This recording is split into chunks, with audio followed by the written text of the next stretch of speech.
Hello friends, मैं हूं गौरव और इस सीरीज के पिछले वीडियोस में हमने जाना था कि कैसे पुराने होमोसेपियंस यानी हमारे पूर्वज ने बंदरों से आज जो हम हैं तक का सफर तय किया। और इसमें सबसे महत्वपूर्ण रोल था इंटेलेक्चुअल रेवोल्यूशन का, यानी वो ऐतिहासिक घटना जिसमें हमारे दिमाग में म्यूटेशंस के कारण हमारे सोचने और अपने साथियों से कम्युनिकेट करने की शक्ति और काबिलियत में तेजी से बढ़ावा होने लगा। और फिर यहां से हमारी गप्पेबाजी की नेचुरल आदत ने हमारे लैंग्वेज और कम्युनिकेशन को और विकसित कर दिया, जिससे कि हम अब काल्पनिक कहानियां बना पाने लगे और उन्हें अपने साथियों से बातों के जरिए बता पाने लगे। और इसी तरह उन काल्पनिक विचारों से जन्मे मान्यताओं ने इंसानी प्रजाति को एकजुट करने में बहुत ही बड़ा रोल प्ले किया, क्योंकि हम सभी मान्यताओं के बेसिस पर ही एक हुए। आप एक इंसान को भले ही बोल सकते हो अपने मजहब के लिए कुर्बान होने के लिए, क्योंकि जन्नत में ऊपर देवी देवताएं और परियां उसका इंतजार कर रही है, बट वही चीज एक कुत्ता दूसरे कुत्ते से नहीं कह सकता है ना।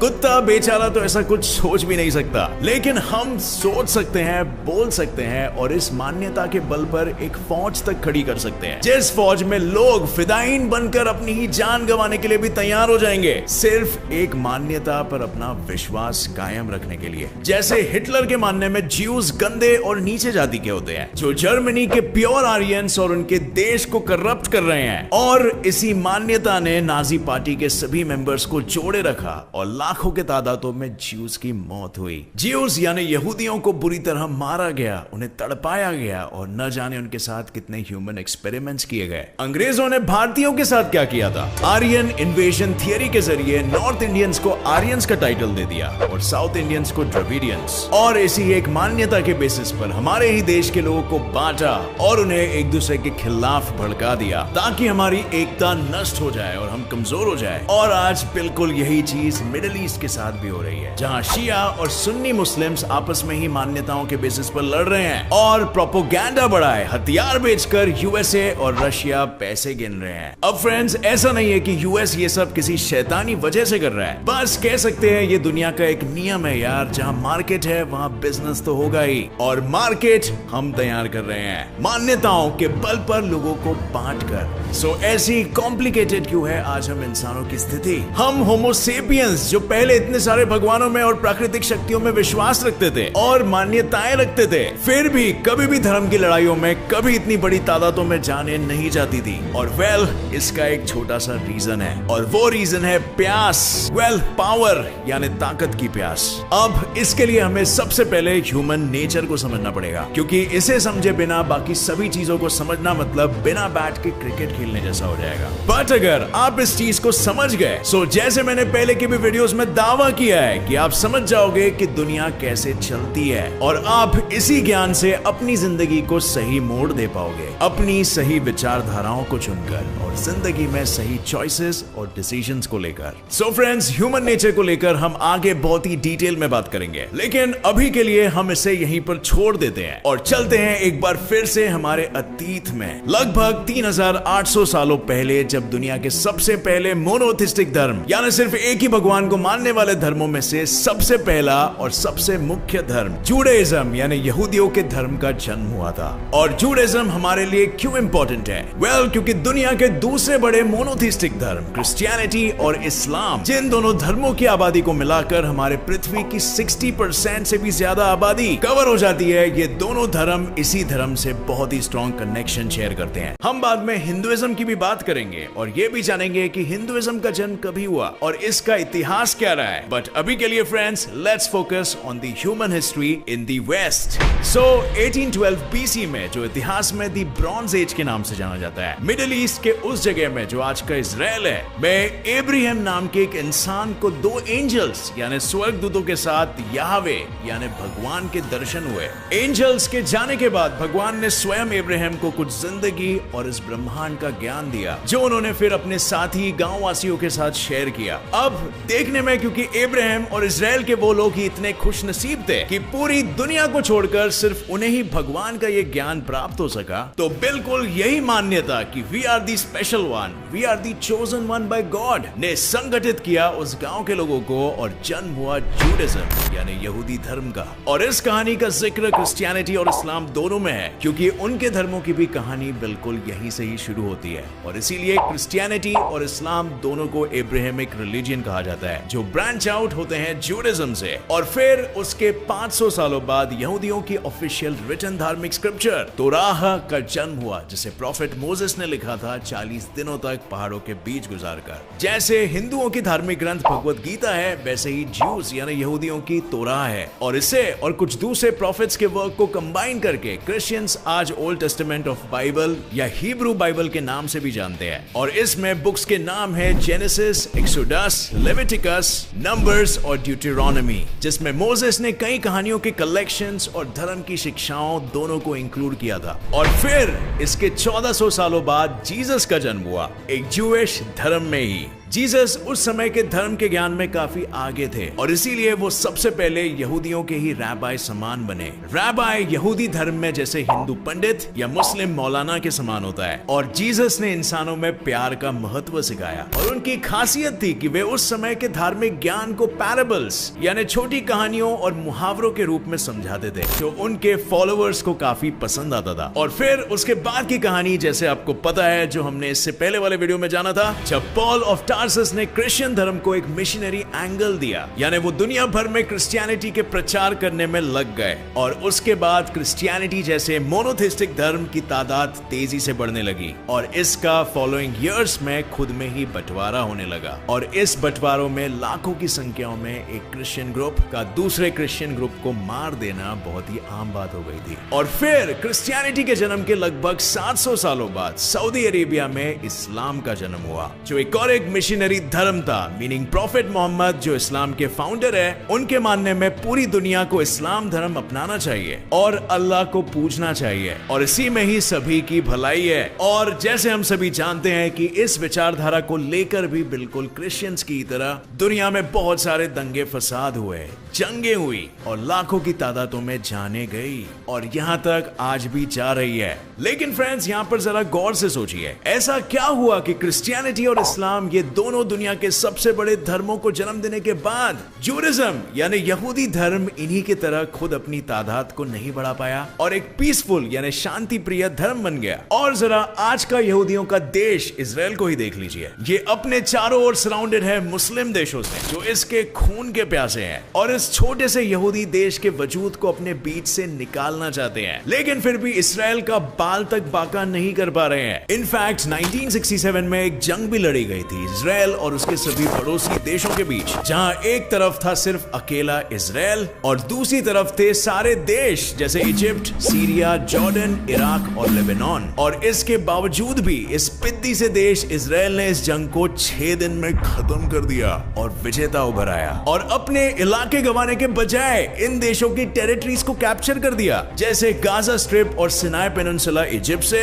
ईस्ट जेरूसलम जॉर्डन से और गोलान हाइट्स सीरिया से, और वो भी सिर्फ और सिर्फ 6 दिनों के अंदर। यार, युद्ध था कि क्रिकेट का टेस्ट मैच। और सिर्फ फ्रेंड्स, ये एक अकेला किस्सा नहीं है जो यहूदियों के सक्सेस और आधुनिकता को दर्शाता है। एक देश जहां से आज के सभी बड़े मोनोथिस्टिक धर्म का जन्म हुआ, सभी के धर्मों का बाप आखिर इतना एडवांस कैसे हो पाया, और वो भी इतनी कम तादाद होने के बाद भी। क्या धर्म का भी इसमें कोई रोल था? क्यों एक धार्मिक देश के लिए धर्म खुशियां और संपन्नता लाता है और दूसरे के लिए सिर्फ जंग और तबाही? इस सवाल का जवाब हमारे लिए ढूंढना बहुत ही क्रूशियल बन जाता है फ्रेंड्स, अगर हमें ये जानना है कि धर्म हमारी समाज के लिए सही है या फिर गलत। और जैसे आप जानते हो, इतिहास कभी भी झूठ नहीं बोलता, और जैसे वो मशहूर कहावत जॉर्ज सैंटावेना की बोलती है कि those who do not learn from history are doomed to repeat it, यानी जो इतिहास से नहीं सीखते वो मजबूर हो जाते हैं वही घातक गलतियां दोहराने में। But I am damn sure कि हम इतिहास के पैटर्न से सीख लेकर अपना भविष्य बहुत ही ज्यादा बेहतर और संपन्न बना सकते हैं। एक बहुत ही आई ओपनिंग फैक्ट, नोबेल प्राइज दुनिया का सबसे सम्मानित प्राइज होता है जो एक साइंटिस्ट को अपनी जिंदगी में मिल सकता है, जो कोई नई खोज को दुनिया की तरक्की के लिए पेश करे। और क्या आपको पता है, पिछले सदी में 579 नोबेल प्राइजेस बटे थे, लेकिन यहूदियों ने कितने जीते?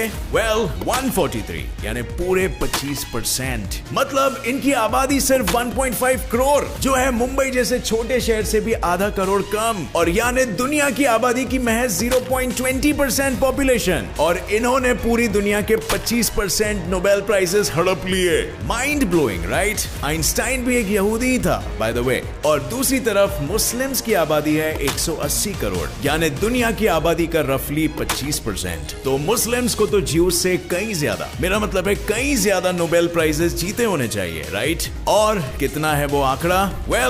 2 नोबेल प्राइजेस। मतलब दुनिया की 25% आबादी होने के बाद भी नई खोजें करने में सिर्फ 0.3% ही योगदान दिया है। ऐसा कैसे हो सकता है? एक ऐसी सभ्यता का जो एक समय इतनी आधुनिक थी कि पूरे दुनिया की बुद्धिमत्ता का एक केंद्र थी। बिल्कुल फ्रेंड्स। चलते हैं एक बार फिर से द ग्रेट इस्लामिक एम्पायर के इतिहास में, खोजने हमारे धार्मिक सवालों के जवाब। इस्लाम के संगठित होने के कुछ ही दशकों बाद एक ऐसा दौर आया जो इतिहास में the golden age of Islam के नाम से अमर हो गया। 8th सेंचुरी एडी से लेकर 14th सेंचुरी तक इस्लाम में इस नए मोड़ में इसने दुनिया को बहुत सी नई चीजें दी, नई डिस्कवरीज, नए इन्वेंशंस, नई खोजें एटसेट्रा। क्या आपको पता है कि जो आप काली अंधेरी रात में ऊपर आसमान में सितारे देखते हो, और वो सभी सितारे जिनके नाम है, उन सभी सितारों में से 2/3 सितारों के अरबिक नाम है फिनोमिनल, राइट?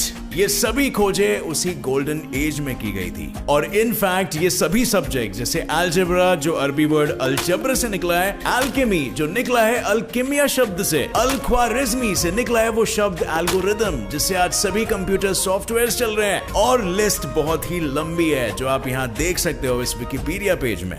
मुस्लिम वर्ल्ड इतना आगे था पहले डेवलपमेंट में, लेकिन फिर क्या हुआ कि आज ऐसी हालत है कि दुनिया भर में आज जितने भी इस्लामिक कंट्रीज है, सभी मिलकर सिर्फ आज के इंडिया और स्पेन के बराबर ही साइंटिफिक पेपर्स कंट्रीब्यूट कर पा रहे हैं दुनिया की तरक्की के लिए। दुनिया में 57 देश है जो आज इस्लामिक है, और वो सभी मिलकर मुश्किल से सिर्फ 1% कंट्रीब्यूट कर रहे हैं साइंटिफिक रिसर्च और इनोवेशन में। क्या वजह थी इंसानियत के इतिहास में जब एक मोनोथीस्टिक धर्म यहूदियों का आज इतना आधुनिक बन पाया, क्रिश्चियंस में प्रॉब्लम्स क्रिएट होने लगे, और इस्लामिक देशों की स्थिति आज हम सभी को पता है। और मजे की बात तो ये है कि ये सभी धर्म एक ही यहूदियों के ही धर्म से निकले हैं, पर बहुत ही अलग भविष्यों में तब्दील हुए। कोई तो वजह होगी, राइट?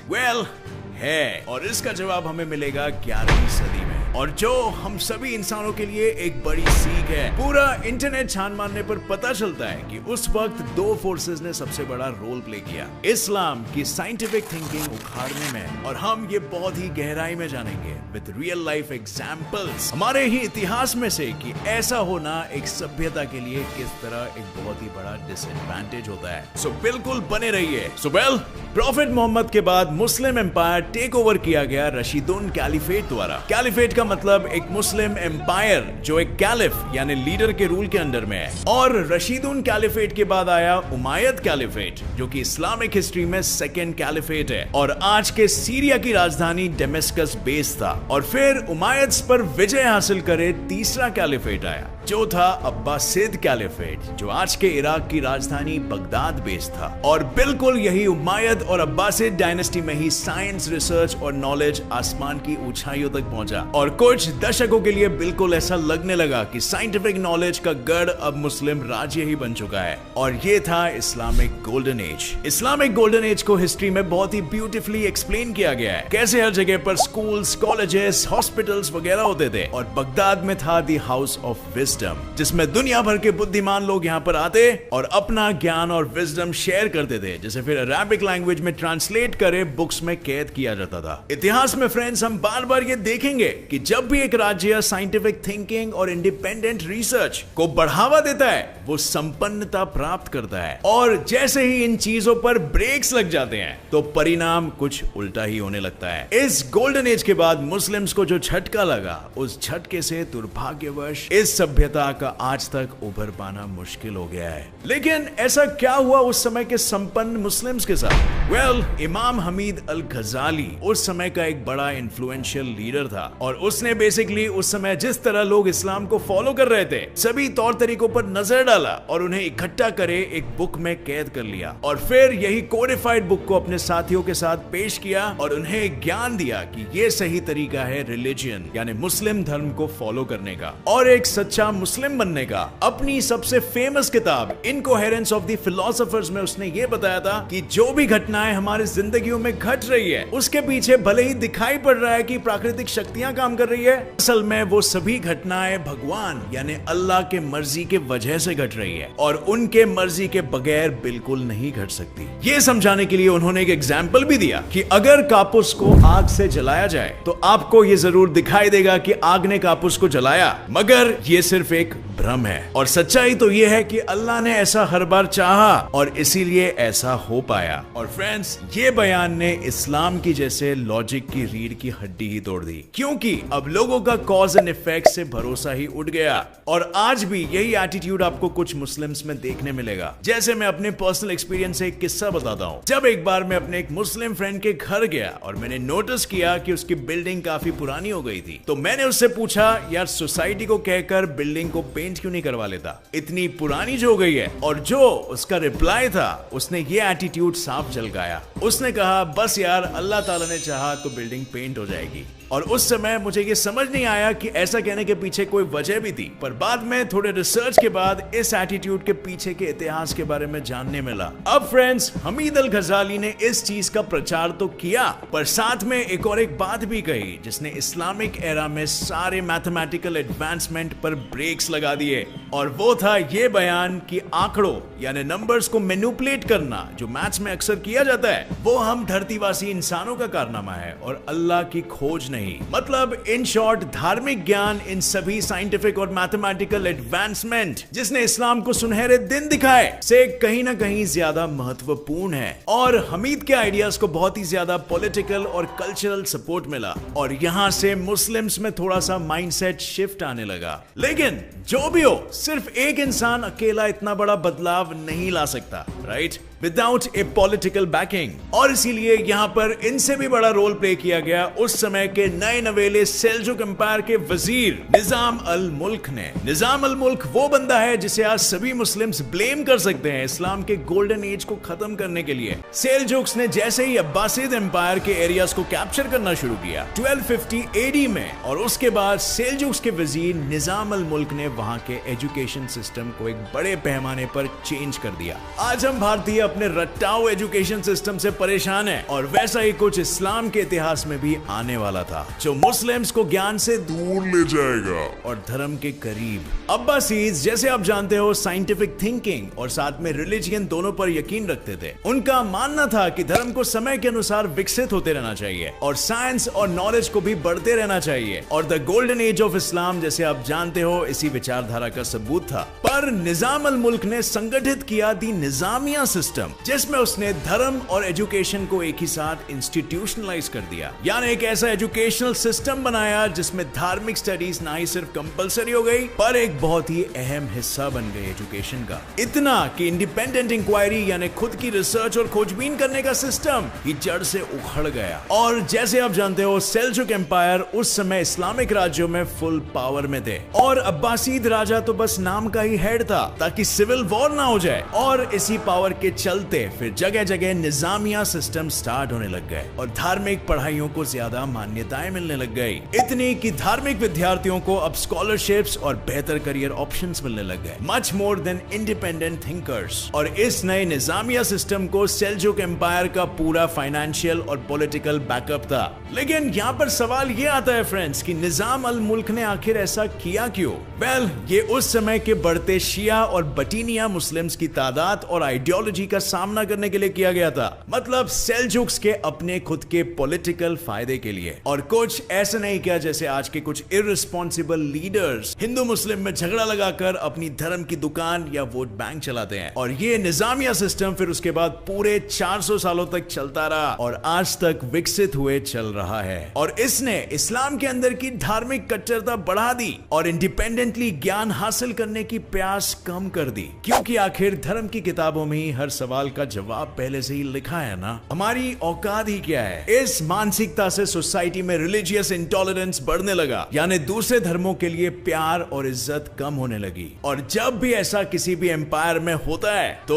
उसके बाद वो एम्पायर दोबारा अपनी ऊंचाइयों तक कभी भी नहीं पहुंच पाता है। जैसे हमारे भारत देश में ही मुगलों के राज के साथ हुआ। अकबर के दौर में और औरंगजेब के दौर में जमीन आसमान का फर्क था, और इसीलिए अकबर के समय में मुगल राज्यों की संपन्नता भी बहुत आगे थी। ज्ञान, विज्ञान और कलाओं को महत्व दिया जाता था और रिलीजियस टॉलरेंस था। और उनके मुख्य कमांडर बीरबल, जो कि एक हिंदू ब्राह्मण थे और मुस्लिम नहीं थे, इस बात से ये एटीट्यूड साफ झलकता है। पर जैसे ही औरंगजेब गद्दी पर आया, उसने सबसे पहले ज्ञान और विज्ञान की फंडिंग्स को रोक दी और अपनी मिलिट्री ताकत को बढ़ाने में लगा दी। शॉर्ट टर्म में ये ताकत गेन करने का और अपने मुगल राज्य को बढ़ाने का एक असरदार तरीका जरूर लगता है, लेकिन लॉन्ग टर्म में ये एक हसीन सभ्यता को नष्ट करने का एक परफेक्ट फॉर्मूला है। और इतिहास गवाह है कि ऐसा हुआ भी। और उसी के बाद से मुगल राज्य तबाह होने के रास्ते पर चलने लगा। अब फ्रेंड्स, मैं ऐसा नहीं कह रहा हूं कि अकबर परफेक्ट था, पर एटलीस्ट उसने उस समय के हिसाब से और उसके ट्यूरनेट पूर्वजों के कट्टर मान्यताओं के बाद भी उसने ज्ञान को बहुत ही ज्यादा महत्व दिया, जिसने इंसानियत को राज्य में बनाए रखा। धर्म का प्रचार इस राज्य में सिर्फ इतना ही था जितना लोगों को आपस में बांध सके, उतना नहीं कि वे लोगों को खुद की ताकत हासिल करने की कोशिश के लिए रेडिकलाइज करे। मान्यताओं ने और धर्मों ने कितने राज्य बनाए हैं, और इन्हीं मान्यताओं ने राज्यों को और इंसानियत को तबाह भी किया है। और इसीलिए ये दो धारी तलवार जैसे हैं, जिसे इस्तेमाल करने का ज्ञान हर इंसान में होना चाहिए। जब वर्ल्ड वॉर से पहले क्रिश्चियन समाज ने यहूदियों को स्वीकार नहीं किया था और उनकी बहुत निंदा की, तो यहूदी लोग यानी ज्यूस जो दुनिया भर में बिखरे हुए थे, इतने कि धर्म के ठेकेदार उन्हें रेडिकलाइज नहीं कर सके, और उन्होंने समाज में फिट होने के लिए विज्ञान को अपना धर्म बनाया, क्योंकि सिर्फ वही उनकी खोई इज्जत और संपन्नता को लौटा सकता था। कितनी बार आपको साइंस पढ़ते समय ऐसा फील हुआ है कि यार मैं तो एक हिंदू हूं या मैं एक मुस्लिम हूं। यहूदियों को विज्ञान ने सोसाइटी में फिट करने में मदद किया, और देखा जाए तो उनके पास और कोई चॉइस भी नहीं था। विज्ञान ही वो धर्म है जो सभी को स्वीकारता है और सभी को संपन्नता के रास्ते में लेके चलता है। और अब यहाँ पर धर्म तब्दील हो गया यहूदियों की सेल्फ रिस्पेक्ट को और उनके खोए गए इलाकों को वापस लाने की होड़ में, और साइंटिफिक रेवोल्यूशन जैसे यहूदी धर्म का एक भाग बन गया। और इसीलिए ज्यूस आज इतने आगे। पिछले सदियों में जब भी एक नॉन अंग्रेज राजा दूसरे राज्य पर कब्जा करता था, तो वो सिर्फ वहां की मिलिट्री ताकत हासिल करके खुश हो जाता था और अपने राज्य को बढ़ते देखता था। लेकिन मेडिवियल पीरियड के बाद यूरोपियन देश जो काफी एडवांस्ड हो गए थे, उनकी सोच में और पुराने राजाओं की सोच में जमीन आसमान का फर्क था। वो अगर एक जगह को डिस्कवर करते या उस जगह पे कब्जा करते, तो पहले क्रू में उनकी मिलिट्री बटालियन के साथ वैज्ञानिक भी जाते हैं, जो उस जगह की मिट्टी से लेकर वहां का पर्यावरण, वहां के पशु पक्षी, वहां के लोगों की टेक्नोलॉजी और वहां की लिपि एटसेट्रा सभी कुछ अपने साथ अपने देश वापस लाते, और फिर उस पर देश भर के साइंटिस्ट खोजबीन करते। और इस वजह से जैसे जैसे उनका राज्य बढ़ते जा रहा था, ज्ञान उनके सभ्यता में भी बढ़ते जा रहा था, जिसने उनकी पकड़ इतनी मजबूत बना दी कि उन्हें हिला पाना एक तरह से नामुमकिन हो गया। और अगर फ्रेंड्स वर्ल्ड वॉर्स नहीं होते, तो शायद ही किसी देश को उनसे आजादी मिल पाती। इतने शक्तिशाली और एडवांस हो गए थे ये सभी इंपीरियलिस्ट देश। हमारा भारत आज भी इंग्लैंड का ही एक कॉलोनी देश होता, और by the way world war भी पावर की ही तलाश में हुआ था। जैसे धर्म के युद्ध हुए, और धर्म का भी एक अहम रोल था, स्पेशली वर्ल्ड वॉर 2। फ्रेंड्स, हम इंसानी फितरत और पावर को बहुत ही डिटेल में स्टडी करेंगे इस सीरीज के अगले एपिसोड में, और जानेंगे कि किस तरह धर्म की ठेकेदारी होती है, कैसे एक बाबा, मौलाना या फिर सेंट रातों रात धर्म को अपने नजरिए से इंटरप्रेट करके लोगों को बांटकर खुद पावर पावर में आने का सफर शुरू कर देता है। और उस पावर का आखिर करता क्या है? इन शॉर्ट मैं आपको बाबाओं का एक बेसिक बिजनेस मॉडल बताऊंगा। हम हिंदू धर्म के बारे में भी बहुत कुछ जानेंगे और इसका इतिहास क्या है और हिंदू रिलीजन इतना साइंटिफिक है या फिर नहीं, ये सभी चीजें अगले वीडियो में जानेंगे। सो बिल्कुल फ्रेंड्स, इंतजार करना इस सीरीज के चौथे वीडियो का, and I will be back very soon with some great and mind blowing findings. और अगर आपको ये वीडियो अच्छा लगा तो एक लाइक बिल्कुल ठोकना इस वीडियो पर। उम्मीद है इस वीडियोस ने आपको बहुत सारे नए कॉन्सेप्ट्स और बहुत सारे नए आइडियाज हासिल करने में मदद किया। अगर इस वीडियो ने किसी के फीलिंग्स को हर्ट किया सो वो मेरा इंटेंशन नहीं था। हमने बस इतिहास के बारे में ही जाना है और ये सारे फैक्ट्स आप बिल्कुल वैलिडेट कर सकते हो। इतिहास से सीख कर ही तो हम भविष्य को बेहतर बना पाएंगे और साइंस और बुद्धिमत्ता को इंसान के बेहतर भविष्य के लिए यूज कर पाएंगे। So always stay curious friends, keep learning, keep asking questions and keep growing. See you in the next video and till then, Jai Hind.